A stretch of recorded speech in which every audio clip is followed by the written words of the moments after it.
Satu lagi sukunya. Banyak tuh. Ayo. Dayak, Batak, Dayak, Batak, Jawa, Sunda. Satu lagi tadi. Betawi. Betawi. Satu lagi. Ayo. Oh, kurang satu apa ya? Ayo. Ayo. Bantuin dong Mas Bobi. Suku cadang kali. Jakarta ini sebuah kota yang memiliki unsur kebinekaan mungkin paling bineka di antara semua kota yang ada di Indonesia. Tidak ada unsur yang tidak terwakili. Sebut pulau manapun rasanya ada representasinya di sini. Sebut unsur Pertanyaannya untuk Mas Gibran, sebutkan 6 suku yang ada di Indonesia. Suku Jawa, suku Sunda, Betawi, Batak, Dayak. Udah 6? Sebelum baru 5. Satu lagi. Kurang satu apa ya? Syukurin. Satu lagi sukunya. Banyak tuh. Ayo. Dayak, Batak, Dayak, Batak, Jawa, Sunda. Satu lagi tadi. Betawi. Betawi. Satu lagi. Ayo. Oh, kurang satu apa ya? Ayo. Ayo. Bantuin dong Mas Bobi. Suku cadang kali. Suku-suku Batok. Lama banget sih. Yang ini yang dayung-dayung, yang dari Makassar banyak, ada yang di pulaunya ini, atasnya Surabaya, yang di Priuk. ya. Ditebakin lagi. Madura, Bugis. Kang Maman dibantu mungkin Kang Maman. Hah? Bugis. Oke, Bugis 6. Oke. Pertanyaan Terima kasih atas undangan untuk bisa ikut bertukar pikiran di dalam forum ini. Saya dapat tugas jadi keynote, Bante. Ini tugas yang besar, mudah-mudahan tidak berat. Tugas yang besar, mudah-mudahan tidak berat. Kami sama-sama beraktivitas di Jakarta dengan begitu banyak yang hadir di sini. Dan di dalam perjalanan bertugas, Jakarta ini sebuah kota yang memiliki unsur kebinekaan mungkin paling bineka di antara semua kota yang ada di Indonesia. Tidak ada unsur yang tidak terwakili. Sebut pulau manapun rasanya ada representasinya di sini. Sebut unsur manapun ada representasinya di sini. Nah, dari pengalaman kami bertugas ketika di Jakarta, ada beberapa hal reflektif yang kami rasa bisa menjadi pelajaran bagi kita ketika berbicara tentang dialog peradaban lintas iman, merawat dunia, menjaga kehidupan. Kita semua menyadari bahwa negeri ini negeri yang amat bineka. Bangsa ini bangsa yang amat bineka. Dan tadi disampaikan dalam sambutan oleh Ketua Umum DPP Berani, ruangan ini menggambarkan itu, Bante. Karena pilihan motif corak kain bukan hanya batik, ada ikat, ada macam-macam ada di sini, menggambarkan kebinekaan itu. Dan bila kami merefleksikan, maka kita akan merasakan kalimat Bhinneka Tunggal Ika yang ada di lambang negara kita, Garuda Pancasila. Itu kalimat yang mencerminkan suasana kita. Ada Bhinneka Tunggal Ika, ada Pancasilanya nggak di sini Garudanya? Oh, di luar, dari luar. Itu tapi kita semua hafal. Nah, tapi kita perhatikan di sini kalimat itu, Bhinneka Tunggal Ika. Dan ini potongan, lengkapnya panjang. Saya kira kami refleksikan apa kata kunci di sini. Yang beragam tapi satu juga. Kata kuncinya, kalau saya boleh berefleksi, Bhinneka Tunggal Ika adalah pada kata tunggal. Tunggal. Ika ini bahasa Sanskerta yang merujuk pada, kalau bahasa Jawa sekarang itu iki iku kui gitu. Bhinneka yang satu itu. Walaupun anak-anak sekarang banyak yang menganggap satu itu ika. Padahal satu itu tunggal. Ika itu menunjuk kepada kata satu. Beragam yang satu itu. Nah, yang unik di bangsa kita, bangsa Indonesia, menurut hemat kami, adalah persatuannya. Bahwa kita bisa bersatu, kita bisa menjadi satu bangsa. Ketika kita bicara binekanya, maka bangsa kita bukan satu-satunya yang bineka. Ada banyak bangsa lain yang bineka. Bahkan kalau kita ranking, apakah kita bangsa paling bineka di dunia? Bukan. Ada banyak bangsa lain lebih bineka, lebih beragam. Coba Bapak Ibu boleh Google, the most diverse nation in the world. Nanti keluar daftarnya itu. Ranking kita bukan paling atas. Di antara the most diverse nation. Ada banyak bangsa-bangsa lain yang lebih diverse. Diverse dalam apa? Bahasa. Diverse dalam apa? Etnik, suku, bahasa, agama.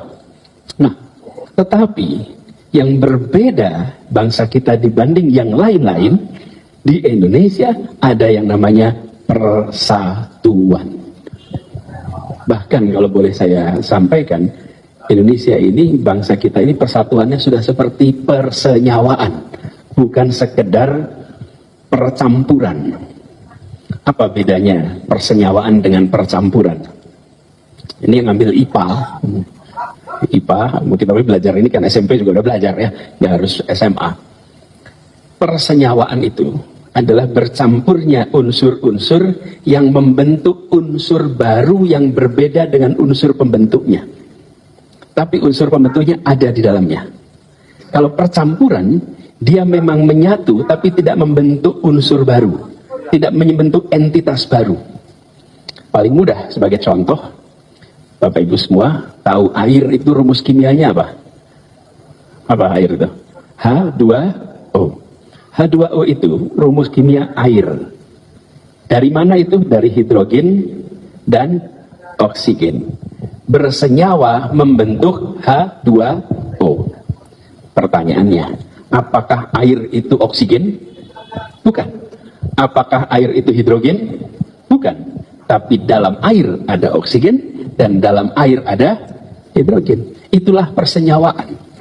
Dia unsur-unsur yang membentuk unsur baru.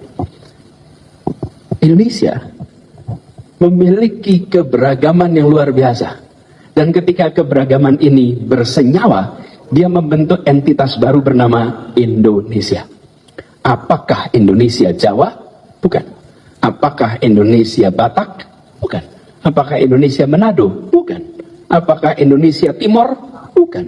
Tapi apakah dalam Indonesia ada Jawa? Ya. Apakah dalam Indonesia ada Sunda? Ya. Apakah dalam Indonesia ada Batak? Ya. Inilah keunikan dari kita. Assalamualaikum warahmatullahi wabarakatuh, sahabat Pena Ufuk dimanapun berada.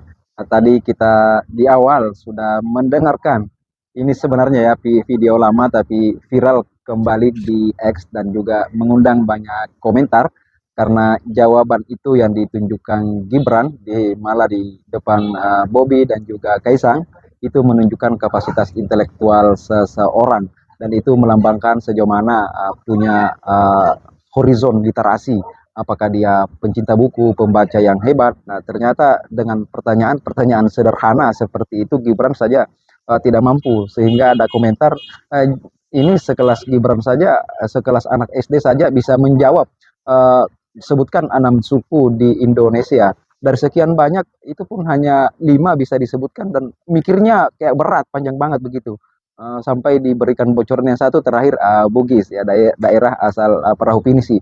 Dan kita juga sudah mendengarkan bagaimana Anies Baswedan yang memang punya wawasan yang sangat luas, bahkan kecerdasan Pak Anies itu boleh dibilang ya sangat komplit, karena pertanyaan apapun yang diberikan beliau selalu menjawab, bukan asal menjawab tapi memberikan perspektif baru di dalam pertanyaan itu yang mungkin publik kita selama ini tidak memikirkan hal itu.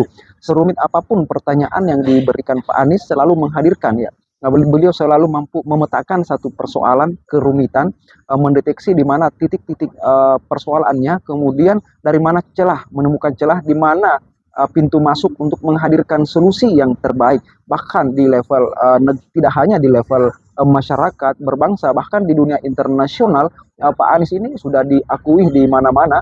Ketika beliau menjadi gubernur misalnya ya, dalam forum virtual ya dengan Sekjen PBB dan banyak gubernur dari berbagai dunia, Pak Anies diminta untuk berbicara dalam relatif singkat sekali ya, lebih 2 menit berbicara. Beliau diberikan kesempatan terkait dengan perubahan iklim dan juga ancamannya bagi masa depan dunia. Dan dalam tempo yang singkat itu, di akhir Sekjen PBB langsung memberikan apresiasi dan memuji cukup dalam bagi Pak Anies bahwa ini hanya diberikan waktu 2 menit, usulannya langsung diterima. Itu satu gambaran bahwa seorang pemimpin itu harus menjadi pembaca buku, harus menjadi pembelajar sejati, karena ada persoalan begitu banyak di dalam tubuh bangsa ini yang harus dipecahkan, dan disinilah pengalaman, kemataman, kedalaman ilmu pengetahuan seorang pemimpin itu teruji.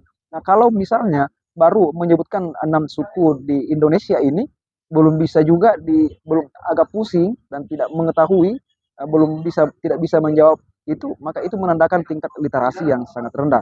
Dan ini sekali lagi sahabat Pena Ufuk, ini video lama, dan kita di sini secara pribadi tidak menyerang Pak Gibran. Beliau saat ini walaupun bagaimana sudah ditakdirkan jadi wakil presiden Indonesia.